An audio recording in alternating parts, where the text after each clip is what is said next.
So guys, good morning everyone. आज mother's day आहे आणि I don't believe in mother's day आणि this days because daily we love our mother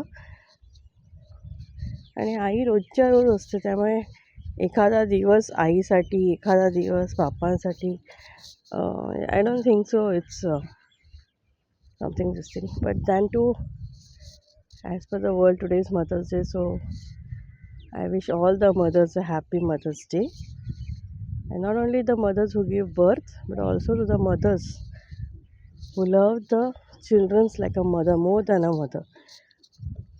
आई म्हणजे मला असं वाटतं प्रत्येकजण कविता करतं की माझी आई अशी, माझी आई तशी, आणि जे जन्माला येतं ती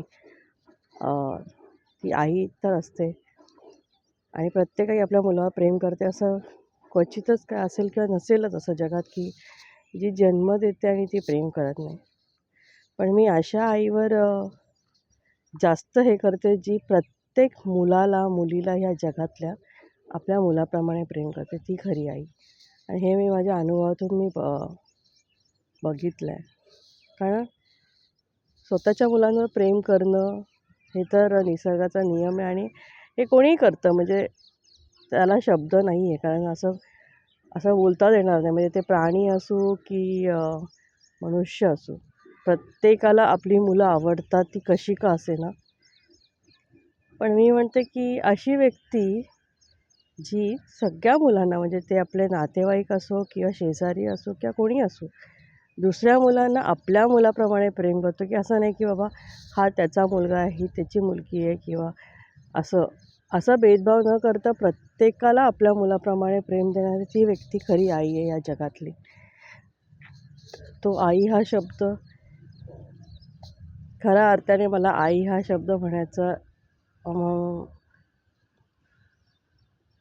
आईला त्या शब्दाने उच्चारणं मला जास्त ह्याचं मनाने ह्याचं वाटतं की खरंच ती आई आहे. So I love you mother. आणि मी खूप लक्की आहे की मला अशी आई आहे जी मलाच नाही तर सगळ्यांना एकसारखं प्रेम करते. उलट कदाचित असं होतं लहानपणात, असं होतं की आम्हाला म्हणजे आपल्या स्वतःच्या पोटच्या पोरांना हे करून ती दुसऱ्या पोरांना हे करेल म्हणजे की कारण आपल्या पोरांना आपण कधीही प्रेम देऊ शकतो किंवा कधी भूक लागली तर जेव देऊ शकतो. पण तो आपल्या दारात आला आहे, जो मुलगा किंवा जे मूल दारात आलं आहे त्याला पहिलं द्यावं. अशा आईच्या पोटी जन्म घेणं हे खरंच नशिबाचा भाग आहे. कारण मी आता एवढा अनुभव घेतला आणि एवढं मी बघितलं आहे, तर अशी व्यक्तिरेखा खूप कमी लोकांमध्ये असते. खूप कमी लोकांमध्ये जे इतरांच्या मुलांना पण आपल्या मुलांप्रमाणे प्रेम देतं. And I am so lucky to have a mother like my mother. कारण तिने आजपर्यंत कोणालाच हे केलं नाही. प्रत्येक मुलाला, या जेवढे काही आमच्या संपर्कात आलेले त्यांना प्रत्येकाला आईच्या वर माया दिलेली आहे. म्हणून तिच्या आईवडिलांनी नाव माया असं ठेवलेलं आहे. खरंच जसं नाव तशी तिची प्रतिमा आणि तसंच तिचं मन, तिचा स्वभाव. I love you so much mummy. Love you.